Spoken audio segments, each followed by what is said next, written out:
오늘 하나님의 말씀은 로마서 12장 2절의 말씀 되겠습니다. 다 함께 봉독하겠습니다. 너희는 이 세대를 본받지 말고 오직 마음을 새롭게 함으로 변화를 받아 하나님의 선하시고 기뻐하시고 온전한 뜻이 무엇인지 분별하도록 하라. この世と調子を合わせてはいけません。いや、むしろ神の御心は何か、すなわち何か良いことで神に受け入れられ、完全である力をわきまえ知るために、心の意志によって自分を変えなさい。アメン。ローマ人への手紙12장 2절의 말씀입니다. 우리가 믿음 생활을 할 때 제일 먼저 와닿는 것이 뭐냐면 세상 진리와 하나님의 진리의 충돌이에요. 그 괴리가 있는 거죠. 근데 이것을 어떻게 우리가 지혜롭게 넘기냐, 뭐를 기준으로 해서 넘기냐에 따라서 우리의 신앙생활에는 자세가 결정이 되는 거예요. 그리고 하나님께서 우리를 보시는 각도가 달라지는 거예요. 그러니까 우리가 아무리 열심히 한다고 그러고 우리가 아무리 내 신앙이 좋다 그래도 하나님께서 보시기에 그게 아닐 경우에는 문제가 된다는 거죠. 그게 아니 되는 건 뭐냐면 하나님의 진리가 아니고 세상 진리라는 얘기를 하고 있는 거예요. 세상에서도 모든 사람이 세상에서도 진리가 존재하죠. 모든 사람들이 지키고 또 자기 양심에 맞는 그러한 행동을 하고 생각을 하고 있기 때문에 이것이 우리 믿음 안에서 충돌을 일으키는데 이 충돌을 어떻게 우리가 해석을 하고 또 어떻게 우리가 이겨나가는 것인가 이것을 이 시간에는 얘기하게 되겠습니다. 왜냐하면은 우리가 충돌이 정말 산 꼭대기에 나 혼자 살면은 상관없어요. 충돌이 없을 수 있는 거죠. 하지만 우리가 세상에 살고 있기 때문에 몸은 세상에 있고 마음은 천국에 있기 때문에 충돌이 있을 수밖에 없는 거예요. 이거를 어떤 식으로 어떻게 우리가 지혜롭게 넘기냐 이것을 얘기하는 겁니다. 먼저 본다라면 세상 진리에 대해서 구체적으로 얘기한다면 세상 진리는 항상 변해요. 항상 변해. 그러니까 진리라고 얘기할 수가 없는 거죠. 항상 변하기 때문에 우리가 어떤 게 진리인지를 모른다고요. 그러니까 이게 완전한 진리다라고 생각한 것이 몇십 년 지나가고 10년 지나가고 그다음에 아니잖아. 이건 아니잖아. 새로운 게 딱 나와서 내가 진리다라고 얘기를 하는. 근데 그것도 뭐냐? 그것도 10년, 20년밖에 못 가는 거예요. 자기 아무리 옳다고 생각을 해도 우리가 이렇게 실질적으로 우리가 역사나 생활에서 느끼는 것이 뭐예요? 조선 시대 때 가장 진리라고 그 시대에 진리라고 생각했던 것이 개화기 때 다 변해버렸죠. 개화기 때 변해버린 것이 또 어떻게 그 중간 과정을 지키면서 지나가면서 또 50년대에서 완전히 바뀌어진 거죠. 근데 50년대에서 바뀌어진 게 또 60년대 바뀌어진 거죠. 60년대 70년대 바뀌어지고 현재까지 온 거예요. 이렇게 본다라면은 50년대, 60년대 그 진리라는 것은 우리가 직접 저 세대에서 그것을 느꼈던 거죠. 근데 그것이 지금 와서 진리라고 얘기할 수 있냐? 그렇지도 않다는 얘기죠. 그러니까 굉장히 위험하게 된 거예요. 아주 변하는 것이 어떻게 변하냐면은 타락적으로 변해요. 타락적으로 변하고 비원칙적으로 변하는 거죠. 사람의 깊은 양심에 있는 그러한 것을 원칙에서 자꾸 벗어나는 거예요. 그러다 보니까 어떻게 비정상이 정상이 되는 시대가 왔다는 거죠.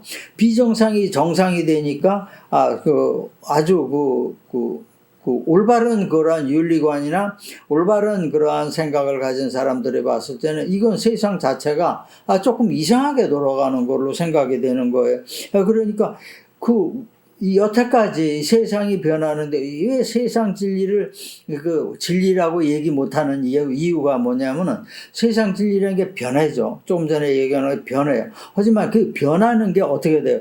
비원칙으로 변하는 거예요. 비원칙으로 변한다는 거는 그 변하는 과정에서 뭐가 작용을 하냐면은 원칙을 무너뜨리기 위한 그러한 사람들의 마음이 작용하는 거예요. 원칙을 무너뜨리기 위한. 그것이 이 매스컴 시대가 되면서 정치인이나 언론에 의해서 더 확대가 되는 거예요. 아주 뻥튀기 되는 거죠. 그러니까 그 언론하고 정치인들이 얘기하는 거는 아주 그 부분적인 거, 그 아주 작은 거를 이거를 일반적인 걸로 끌어올려요. 변호사들이 이거 아주 선수들이에요. 일반적인 걸로 끌어올려요. 그래놓고 일반화 시킨다고요. 아주 특수한 경우를 일반화 시켜요. 그러면 사람들이 딱 봤을 때, 저게 진리구나. 라고 생각을 하는 거죠. 그럼 그러다 보면 또 따라가는 거예요. 이런 식으로 해서 정치하는 사람들과 언론인들이 이걸 끌고 나가는 거예요. 비정상적인 언론인들이에요. 이 사람들이 나름대로 다 살기 위해서 얘기하는 거지만 이 원칙적인 건 아니에요. 뭐 흔히들 얘기해요. 공자의 윤리 도덕이 아주 그게 진리라고 얘기해요. 그쪽에서 얘기하는 것은. 근데 뭐냐면 공자가 윤리 도덕을 이렇게 만들어 놓은 목적이 뭐냐면 정치인들이 정치를 수월하게 하기 위해서 국민들을 이끌기 위해서 만들어낸 거예요, 공자가. 그러니까 그게 진리가 아니라는 거죠. 사람, 마음에 있다는 거 아니에요. 강제적으로 나라에 충성하라. 강제적으로, 여러 가지 윤리 도덕을 말하고 이거를 가지고 정부에서 이렇게 나라에서, 국가에서 그것을 주입시켜서 그대로 이뤄가게 만든 거예요. 그러니까 그렇게 하다 보니까 어떻게 돼요? 부작용으로 나타난 게 제사 같은 걸 철저히 지내야 된다. 그리고 예의를 철저하게 해야 된다. 이런 것이 나온 거죠. 근데 그게 주가 아니라는 거죠. 진리라는 것은. 그렇기 때문에 우리가 이것을 깊이 생각을 해야 돼요. 근데 여기서 나온 부작용이 뭐냐면은 이러한 변화에 발을 못 맞추면은 어떻게 됩니까? 부적응자라는 낙인이 찍히는 거예요. 사회에서. 부적응자라는 낙인이 찍히는 거예요. 우리나라 정치 상황에서 이게 아주 극명하게 드러나는 거예요. 서로 부적응자라고 생각을 하는 거죠. 이것이 뭐냐면은 사탄이 이 세상에 노리는 게 바로 이거예요. 이렇게 계속 이게 논리적으로 발전하다 보면 어떻게 돼요? 악도 진리가 된다는 얘기죠. 악이 아니라는 얘기가 되는 거죠. 이것이 우리가 이 세상 진리를, 세상 진리를 보는 각도가 우리가 이렇게 정확한 각도를 가져야 된다는 거예요. 크리스찬이 무조건 그 세상 가는 대로 따라가는 것은 어떻게 하나님의 진리와 반대쪽으로 간다는 거예요. 그 믿음에서는 우리가 이 세대의 관습과 풍습을 따르지 말아야 되는 거죠. 조금 전에 얘기 드린 것만큼 이 세대의 행동과 사유가 하나님의 말씀을 침해하는 거예요. 하나님의 말씀과 반대로 가는 거예요. 그러니까 우리는 크리스찬의 안에서 우리가 오늘 얘기하는 변화, 이것을 마음을 새롭게 하는 것은 삶의 전 과정을 통하여 이루어져야 되는 거예요. 근데 그 기초가 있어야 되는 거예요. 기둥이 있어야 되는 거예요. 이 기둥이 뭐냐면 그리스도의 윤리 기준이라는 거예요. 하나님의 윤리 기준이라. 어떤 사람은 얘기하죠. 정말 구약에 보면은 무조건 하나님이 여호수아를 시켜가지고 그 성을 공격할 때 한 개도 남기지 말아라. 생명 있는 건 한 개도 남기지 말아라. 이게 하나님의 윤리 기준이냐? 이러면 이게 어떻게 윤리 기준이냐 될 수 있냐? 이렇게 얘기하는데 천만에 모르는 사람들이 하는 얘기예요. 그것은 그 사람들이 가지고 있는 사상, 우상 숭배, 그거를 말살시키려는 얘기예요. 그걸 겉으로 표현하니까 그때 당시에 이것을 해결할 수 있는 방법이 없으니까 말살시키는 수밖에 없었던 거예요. 그 하나님의 윤리 기준에 아주 적합한 얘기예요.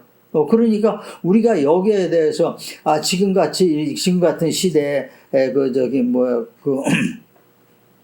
그렇게 말살시키는 게 윤리 도덕적으로 옳은 것이냐? 그러면 하나님의 윤리 기준에서는 옳은 거예요. 왜냐하면 하나님의 그 윤리 기준에 벗어났을 땐 이스라엘 사람도 몰살시켰어요. 아주 출애굽 1세대가 몰살당한 이유가 뭐예요? 하나님의 윤리 기준을 벗어났기 때문에 그런 거예요. 그러니까 하나님의 윤리 기준대로 우리가 살아야 된다는 거죠. 이것이 우리가 이 크리스찬으로 살아가는 하나의 하늘나라의 사람이 되기 위한 하나의 과정이 되는 거예요.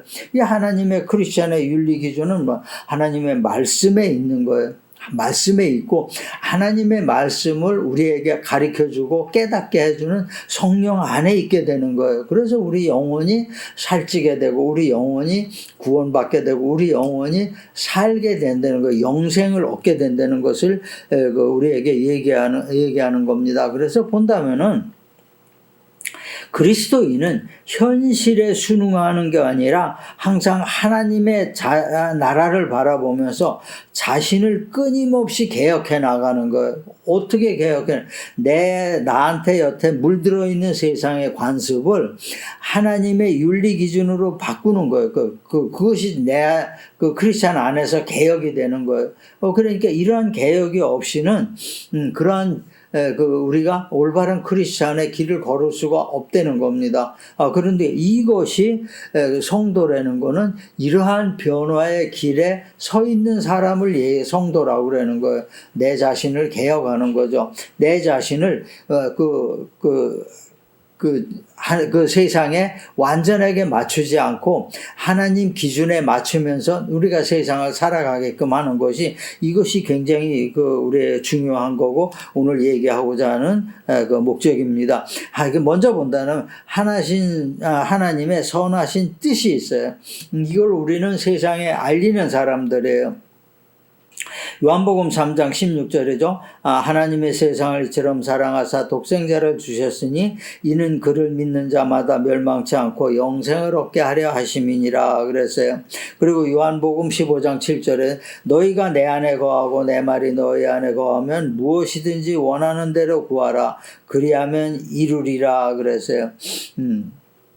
이게 잘 안 되죠.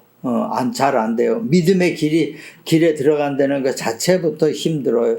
왜 그러냐면은, 사람의 불신이라는 거죠. 사람이 기본적으로 가지고 있는 불신앙이라는 얘기예요. 이거는 아담과 하와도 가지고 있었던 거예요. 하나님을 믿지 못하고 믿지 못하니까 내가 하나님이 되겠다 생각을 한 거예요. 분명히 뱀이 얘기했죠. 사탄이 얘기했죠. 네가 하나님같이 눈이 맑으리라. 하나님같이 되리라. 이렇게 했으니까 내가 그러니까 하나님을 불신했다는 겁니다. 그러니까 이 사람마다 불신은 가지고 있는데 불신의 모양은 전부 다르다는 거예요. 전부 다르다는 게 여기서 우리가 정말 악의 계략을 우리가 알 수 있는 거예요. 불신의 모양은 전부 달라요. 이 악은 사탄은 우리가 모든 사람들이 가지고 있는 특성을 아주 잘 알고 있어요. 아주 잘 알고 있어요. 그래서 요 사람은 도박에 약하다. 요 사람은 술에 약하다. 요 사람은 돈에 약하다. 요 사람은 명예에 약하다. 아주 귀신같이 잘 알고 있어요. 그러니까 사탄이지. 그래가지고 도박에 약하다 그러면 도박 쪽으로 계속 미는 거예요. 도박 쪽으로 유혹을 하는 거예요. 빠져나오지 못하는 거예요. 거기서 빠져나오지 못해요.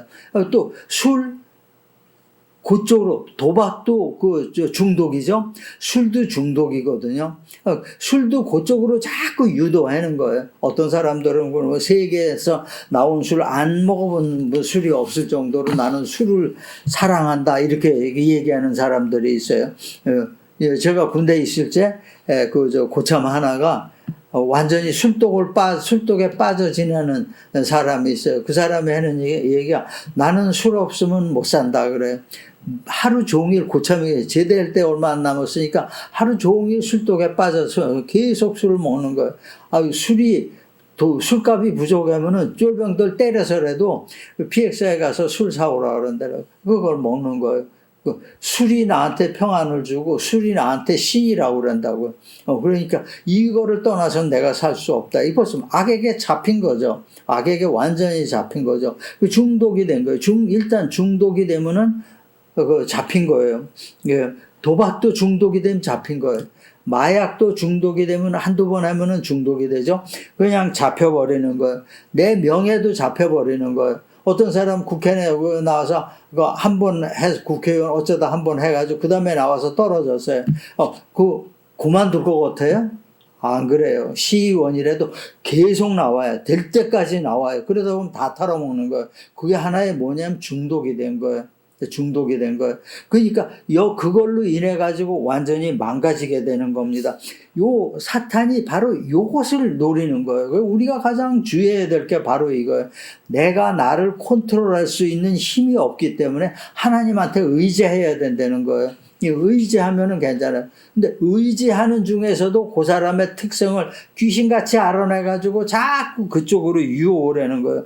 그러니까 우리가 정말로 의에 들어가기가 엄청 힘든 거예요. 하나님은 의의 하나님이에요. 의가 아니면 그냥 쳐버리는 거예요. 그냥 쳐버리는 거예요. 예수님 아니었으면은 우리 인간들은 다 죽을 수밖에 없어요. 하나님 맞다. 그러니까 인간 세상이 뒤죽박죽 엉망진창이 된다는 거죠. 예수님 때문에 그나마 살아남은 거고 우리가 예수님 믿기 때문에 그나마 살아남은 것이지 그 의만 가지고 딱 된다라면은 살아날 사람 아무도 없어요. 아무도 없어요. 그러니까 우리의 그 의가 우리에게 적용이 될 때 우리가 어떻게 할 수가 없으니까 우리의 힘과 능력, 결심 아무 쓸모가 없는 거야. 하나님 앞에서는 정말 그 가치가 없는 거, 바람에 날리는 먼지와 같은 거. 그러니까 우리가 하나님의 도우심을 얻고 하나님 안에 있을 땐 이런 것이 가능하다는 겁니다. 성령께서 우리가 하나님 안에 있을 때 성령께서 컨트롤하시는 거죠. 도박 하던 사람도 그 도박을 끊게 돼요. 또 그 술을 많이 먹던 사람도 술을 끊게 되고 그 약을 한 사람도 약을 끊게 되는 거예요. 그 뭐냐? 그때마다 그 성령께서 탁탁 채시는 거예요. 아주 돌아오게 채시는 거예요. 어떻게 돼요? 챔낚시 채는 것 같이 탁탁 채는 거예요. 더 이상 끌어가지 못하게. 그러니까 우리가 여기에서 이 길이 우리를 위해서 우리가 선하신 뜻을 세상에 알릴 수 있는 건 어떻게 됩니까? 우리가 적극적인 그 악과 대적을 했을 때 세상에서 저게 선이구나 하는 걸 알게 되는 거죠. 저게 진리구나 하는 걸 알게 돼요. 사람들 어렴풋이 진리라는 거 다 알고 있어요. 하지만 따르지 못하는 거예요. 그러니까 눈에 보일 때 우리의 삶을 통해서 눈에 보일 때 사람들이 저게 진리구나. 내가 저 진리 쪽에 서야지 양심의 가책을 느끼고 한 발 한 발 다가오게 돼 있는 거죠. 이것을 우리가 하나님께서 원하시는 거예요. 그러니까 말씀에 의한 자신의 그 적극적인 의를 행해야 되는 거예요. 우리 성도들은. 그러니까 이것이 진리의 삶이 되는 거예요. 어떠한 기로에 섰을 때 의가 아니냐, 의가 아니냐 기로에 섰을 때 우리는 의를 택해야 되는 거예요. 하나님의 의를 택해야 되는 거죠. 내가 살지만은 내 주위에 있는 사람이 모든 사람들이 보고 저게 진리구나라는 것을 알게 되는 거예요. 저게 의라는 것을 알게. 하나님의 진리는 의니까 의라는 것을 알게 되는 거예요. 그래서 우리가 세상에서 우리의 삶이 빛을 내게 되는 거예요. 하나님의 칭찬을 받게 되는 거예요. 그러니까 이러한 삶이 우리에게 필요한 겁니다. 우리가 그 하나님의 진리, 하나님의 선하신 뜻을 세상에 알리는 그러한 길, 변화의 길이 그 세상에 알리는 길이라는 것을 얘기하고 있는 거예요. 두 번째로는 하나님의 기뻐하시는 뜻을 세상에 알리는 길이 되겠습니다. 빌립보서 2장 13절의 말씀이죠. 너희 안에서 행하시는 이는 하나님이시니 자기의 기쁘신 뜻을 위하여 너희에게 소원을 두고 행하시게 하느니라. 그래서 로마서 12장 9절 10절이죠. 사랑에는 거짓이 없느니 악을 미워하고 선에 속하라. 형제를 사랑하여 서로 우애하고 존경하기를 서로 먼저 하라. 그랬어요. 성령께서는 인간의 품성에 실제적으로 역사하시는 거죠. 그렇지 않으면 우리가 생각 속에서 믿음이 우리 생각 속에서 머문다는 거죠. 그 우리가 품성에서 실제적으로 역사하시니까 어떻게 우리의 모든 거에 말과 행동에 이것이 나타나는 거예요. 보이게 되는 거예요. 그러니까 우리의 품성이 변하고 있다는 것을 보여주게 되는 겁니다. 그러니까 하나님의 가장 하나님께서 기뻐하시는 인간의 품성은 뭐냐면은 내가 사랑이니까, 하나님의 품성이 사랑이니까 너희도 사랑이다라는 것이에요. 내가 거룩하니까 너희도 거룩하라. 이건 의예요. 근데 내가 사랑이니까 너희도 그 사랑에 거하라. 이거예요. 그 두 번째 하나님의 품성이죠. 요 하나님의 품성에서 톡 튀어나온 것이 예수님이라는 겁니다. 그러니까 우리가 예수님에 의해서 예수님과 성령님에 의해서 우리가 우리의 품성이 서서히 변화된다는 거예요. 이게 변화의 길이라는 겁니다. 우리의 마음과 성령은 우리의 마음과 정신과 감정과 인격에 내재하시게 되는 거예요. 성령이 우리 안에 들어오지 않으면 안 됩니다. 귀에 아무리 떠들어봤자 우리가 그것을 실행하지 못하는 거예요. 내 몸과 마음, 내 몸을 주관하는 것은 내 마음이니까 내 마음을 주관하실 때 우리의 몸이 가능하다는 거예요. 변화가 가능하다는 거예요. 그러니까 그때 가능하다는 거예요. 그러니까 인간의 속성이 변해야 되는 거예요. 인간의 속성이라는 거면 나쁜 성격과 그런 감정이죠. 항상 이 성격과 감정, 이것이 우리 인간에게 문제가 되는 겁니다. 아주 문제가 되는 거예요. 이것이 변화해야 되는 거예요.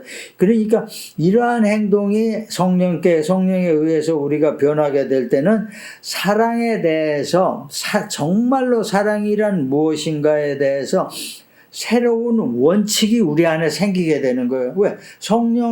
하나님께서 가진 그 원칙이 우리 안에 들어와 있으니까 그 원칙을 갖게 되는 거예요. 그것이 생기게 되니까 우리가 사랑이라 생각하는 것이 변화가 있게 되는 거예요. 사랑도 변화가 있게 되는 거예요. 여태까지 무조건 구제가 사랑이냐? 아니죠. 그거 아닌 거예요. 그러니까, 그러면은 자선 사업하는 사람들은 다 사랑의 천사라고, 아주 좋은 말로 그러죠. 그리스도교와 상관없이 자선 사업하는 사람들은 사랑의 천사라고 그래요. 믿음 안에서 봤을 땐 이건 아니에요. 이건 아니에요. 하나님의 마음을 가진 사랑의 표현이 진짜 사랑이라는 거예요. 진짜 자선이라는 것을 얘기하고 있는 거예요. 이렇게 된다면은 우리가 하나님께서 기뻐하시는 이웃에 베푸는 사랑의 삶을 살게 되는 거예요. 그것이 세상에 나타나게 되는 거예요. 그러니까 하나님께서 이 세상을 사랑하시고 모든 사람을 구원하시기 위해서 세상에 오셨다라는 그 뜻이 우리의 사랑의 표현으로, 세상에 대한 우리 사랑의 표현으로서 나타나게 되는 겁니다. 이거 굉장히 중요한 얘기죠. 그러니까 우리가 이 사랑 안에 살아야 되는 거예요. 이게 어디에 있냐? 하나님의 윤리 도덕이. 이게 뭐냐? 말씀에 있고, 이게 무엇이냐? 하나님의 윤리 도덕이라는 거예요. 하나님의 사랑의 부분을 우리가 또 받아들이게 되는 겁니다. 이거 마지막으로 본다라면은 하나님의 온전한 뜻이 내 안에 이루는 겁니다. 하나님의 온전한 뜻이 세상에 이루어지기 위해서는 내 안에 먼저 이루어져야 된다는 거예요. 그러니까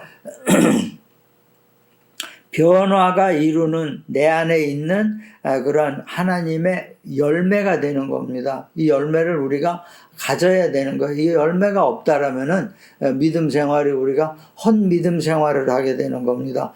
그러니까 로마서 12장 3절의 말씀이죠. 내게 주신 은혜로 말미암아 너희 각 사람에게 말하노니 마땅히 생각할 그 이상의 생각을 품지 말고 오직 하나님께서 각 사람에게 나누어 주신 믿음의 분량대로 지혜롭게 생각해라. 이것은 뭐냐면은 내가 어떠한 것에 빠졌을 때 내가 그 컨트롤이 안 됐을 적에 성령께서 나에게 지시하는 그게 나에 대한 분량이라는 거예요.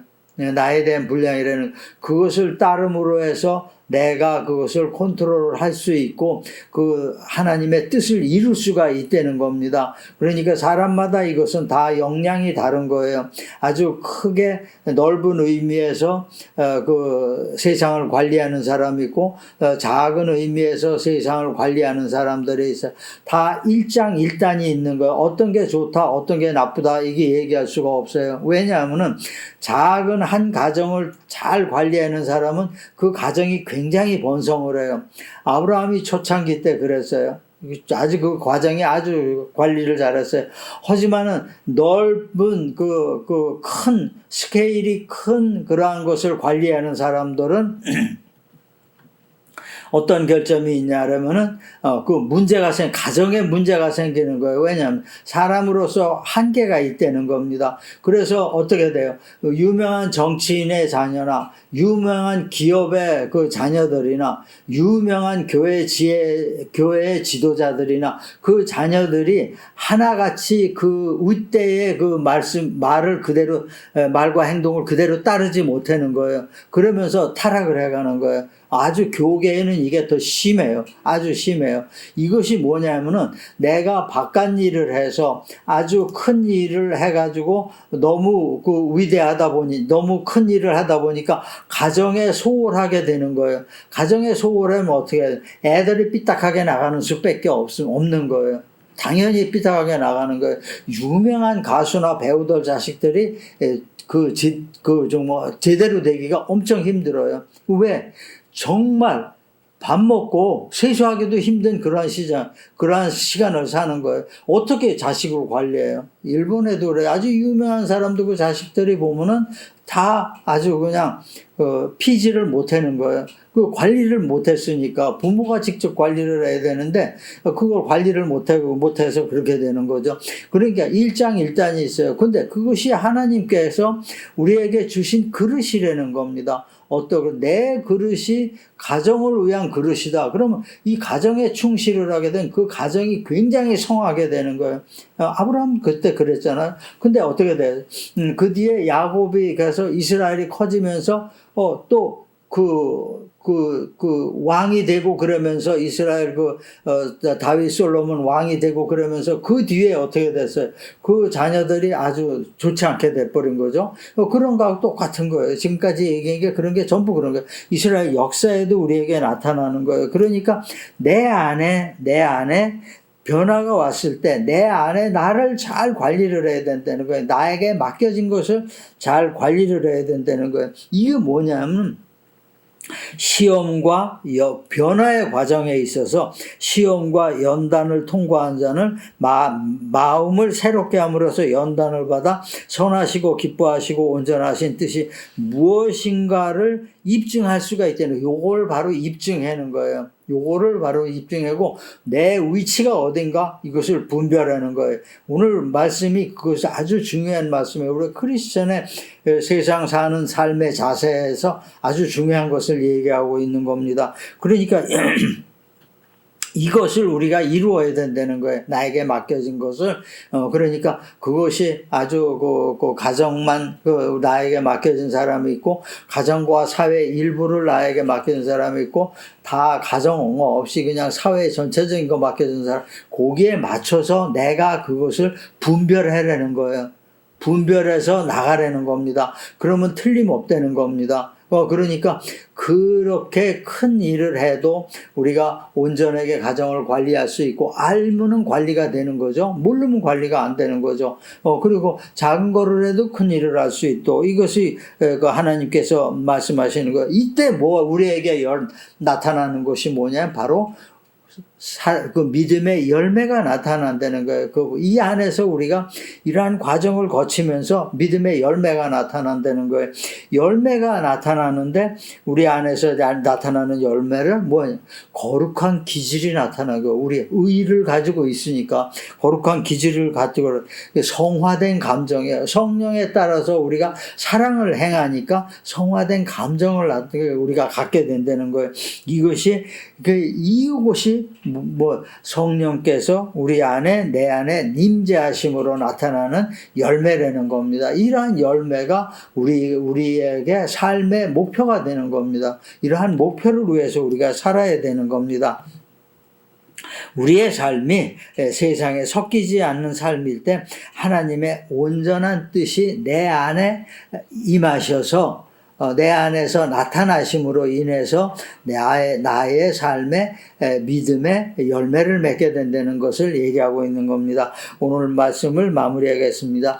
오늘 말씀 중에 분별이 맨 나중에 이걸 분별하라 그랬어요. 분별하는 거 변하고 유동적이며 타락한 이 세대와 영원 불변하시면서 선하신 하나님의 뜻 사이를 구별하는 거예요. 우리가 서 있는 위치가 어디고 내가 어떻게 해야 될 것인가를 얘기하고 있는 겁니다. 그것을 생각을 해보면은, 오늘 말씀을 잘 생각을 해보면은, 이 변화의 과정 중에서 내가 무엇을 할 것인가, 나에게 맡겨진 게 무엇인가, 이 상황이 그냥 알게 되는 거예요. 그러니까, 교회가 이제 크게 되면은, 이러한 것을 아이들한테 주입을 시키는 거예요. 아이들한테 주입시킨다는 것도 아이들의 행동이나 이런 패턴을 보고 분별을 하게 되는 거예요. 교회 선생님들이 분별을 해야 되는 거예요. 이걸 우리나라는 제대로 못하고 있어요. 일본만 해도 초등학교 유치원에서 이걸 하고 있어요. 아이들 패턴을 분별을 해요. 그래가지고 얘가 어떤 분야에 특화되어 있다, 특성을 가지고 있다, 아주 재능이 있다, 이거를 하는 거예요. 그쪽으로 나가게끔 만드는 거예요. 그러니까 온전한 사람이 되게끔 만드는 거죠.